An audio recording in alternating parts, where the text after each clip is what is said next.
darling, it's all right. I'm here. Mama's here. What's wrong? Did you have a nightmare? I'm sorry, love. I know it must have been very scary. But do you know something?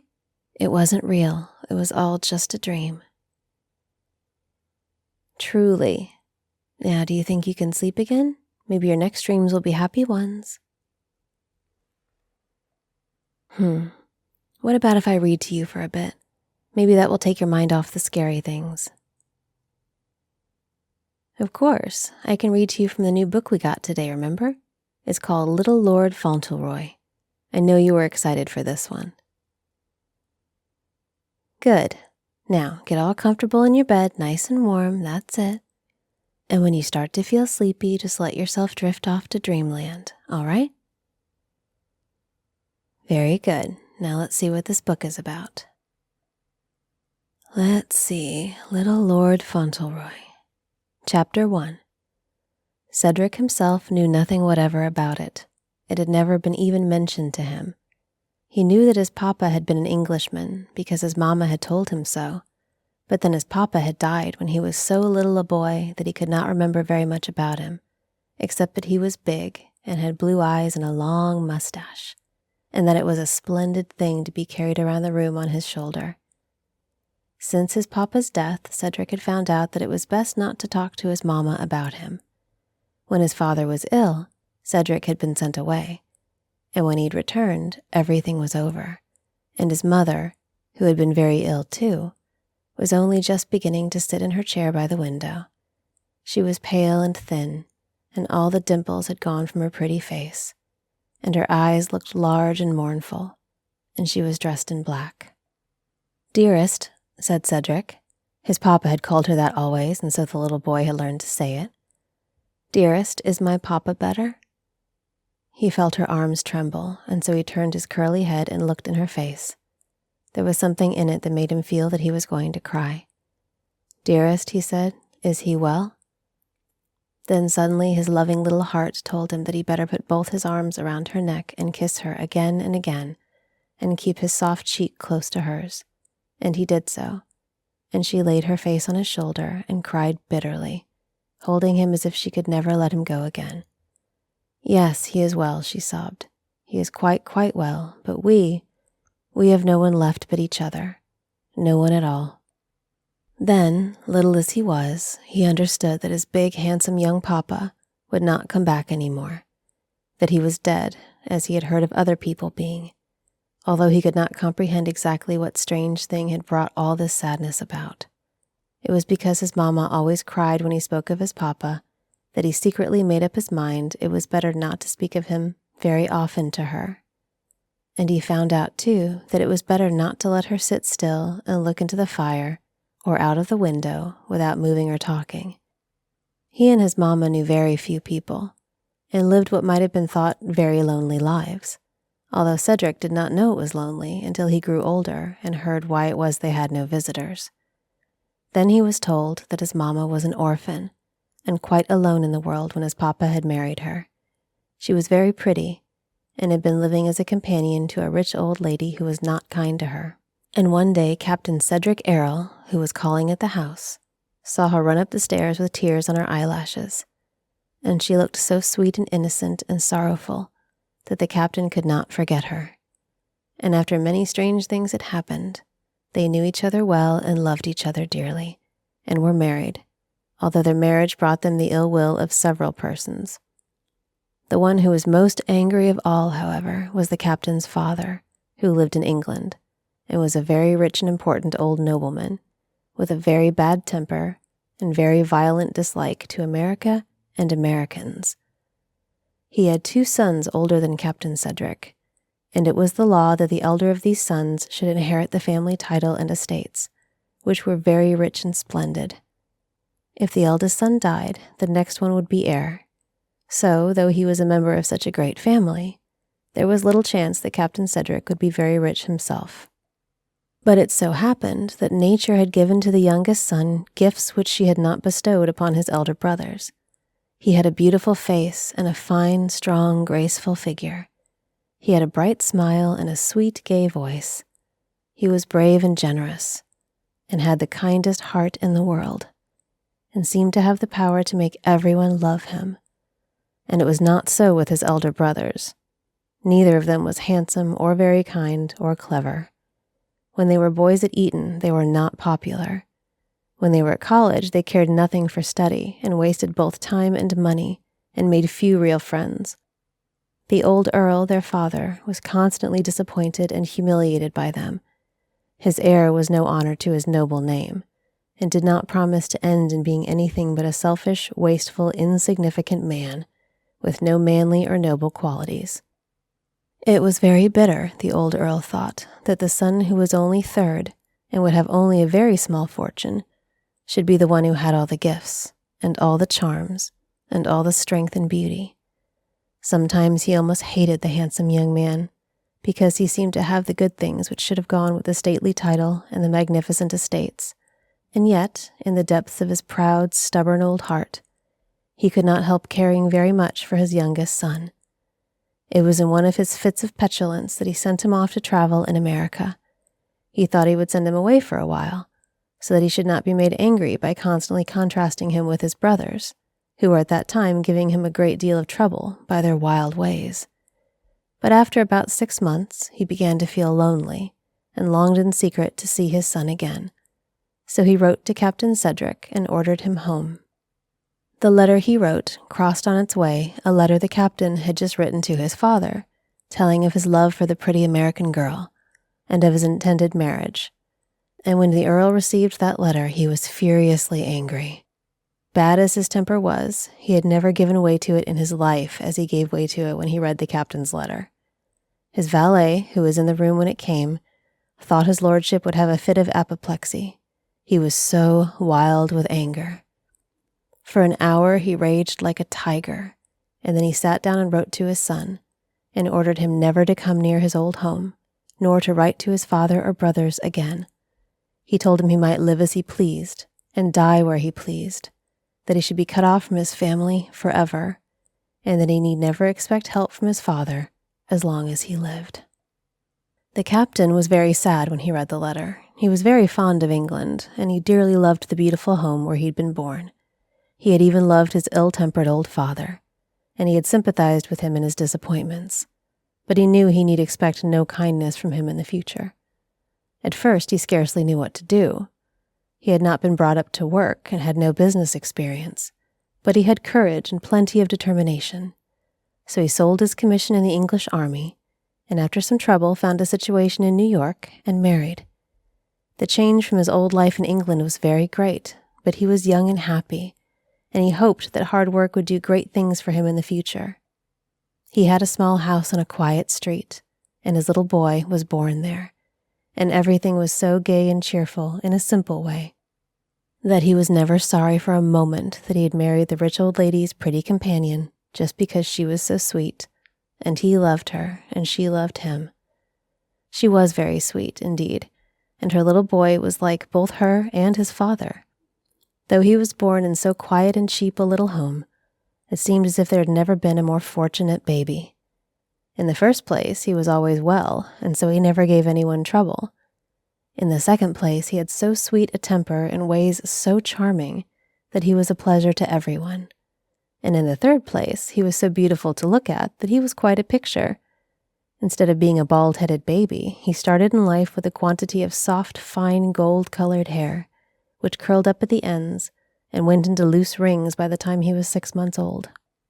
He had big brown eyes and long eyelashes and a darling little face.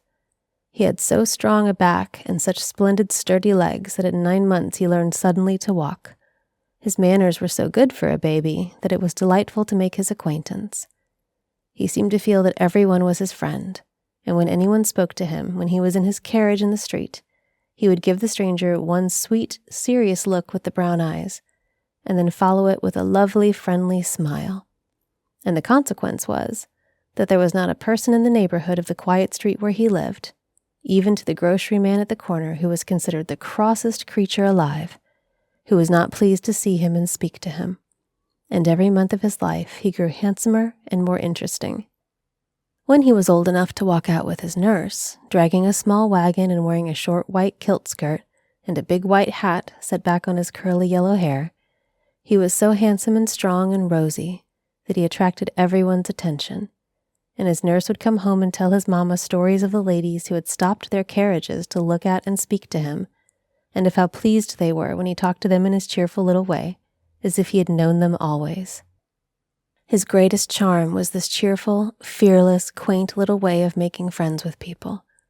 I think it arose from his having a very confiding nature and a kind little heart that sympathized with everyone and wished to make everyone as comfortable as he liked to be himself. It made him very quick to understand the feelings of those about him. Perhaps this had grown on him too, because he had lived so much with his father and mother, who were always loving and considerate and tender and well-bred. He had never heard an unkind or uncourteous word spoken at home. He had always been loved and caressed and treated tenderly, and so his childish soul was full of kindness and innocent warm feeling. He had always heard his mama called by pretty, loving names, and so he used them himself when he spoke to her. He had always seen that his papa watched over her and took great care of her, and so he learned, too, to be careful of her. So when he knew his papa would come back no more, and saw how very sad his mama was, there gradually came into his kind little heart the thought that he must do what he could to make her happy. He was not much more than a baby, but that thought was in his mind whenever he climbed upon her knee and kissed her and put his curly head on her neck, and when he brought his toys and picture books to show her, and when he curled up quietly by her side as she used to lie on the sofa. He was not old enough to know of anything else to do, so he did what he could, and was more of a comfort to her than he could have understood. "Oh, Mary," he heard her say once to her old servant, "I'm sure he's trying to help me in his innocent way. I know he is. He looks at me sometimes with a loving, wondering little look, as if he were sorry for me. And then he will come and pet me or show me something. He's such a little man. I really think he knows." As he grew older, he had a great many quaint little ways which amused and interested people greatly. He was so much of a companion for his mother that she scarcely cared for any other. They used to walk together and talk together and play together. When he was quite a little fellow, he learned to read, and after that he used to lie on the hearthrug in the evening and read aloud, sometimes stories and sometimes big books such as older people read, and sometimes even the newspaper. And often at such times Mary in the kitchen would hear Mrs. Errol laughing with delight at the quaint things he said. And indeed, said Mary to the groceryman, nobody could help laughing at the queer ways of him, and his old-fashioned sayings. Didn't he come into my kitchen the night the new president was nominated, and stand afore the fire looking like a picture, with his hands in his small pockets and his innocent bit of a face as serious as a judge? And says he to me, "Mary," says he, "I'm very much interested in the election," says he. "I'm a publican, and so is Dearest. Are you a publican, Mary?" "Sorry a bit," says I, "I'm the best of Democrats." And he looked at me with a look that go to your heart, and says he, "Mary," says he, "the country will go to ruin." And never a day since then has he let go by without arguing with me to change my politics. Mary was very fond of him and very proud of him too. She had been with his mother ever since he was born, and after his father's death had been cook and housemaid and nurse and everything else. She was proud of his graceful, strong little body and his pretty manners, and especially proud of the bright curly hair which waved over his forehead and fell in charming lovelocks on his shoulders. She was willing to work early and late to help his mamma make his small suits and keep them in order. "'Aristocratic, isn't it?' she would say. 'Faith, and I'd like to see the child on Fifth Avenue as looks like him and steps out as handsome as himself. And every man, woman, and child looking after him in that bit of black velvet skirt made out of the mistress's old gown, and his little head up and his curly hair flying and shining. It's like a young lord he looks.'" Cedric did not know that he looked like a young lord. He did not know what a lord was. His greatest friend was the groceryman at the corner, the cross groceryman, who was never cross to him. His name was Mr. Hobbes, and Cedric admired and respected him very much. He thought him a very rich and powerful person. He had so many things in his store, prunes and figs and oranges and biscuits, and he had a horse and wagon. Cedric was fond of the milkman and the baker and the apple woman, but he liked Mr. Hobbes best of all, and was on terms of such intimacy with him that he went to see him every day, and often sat with him quite a long time, discussing the topics of the hour.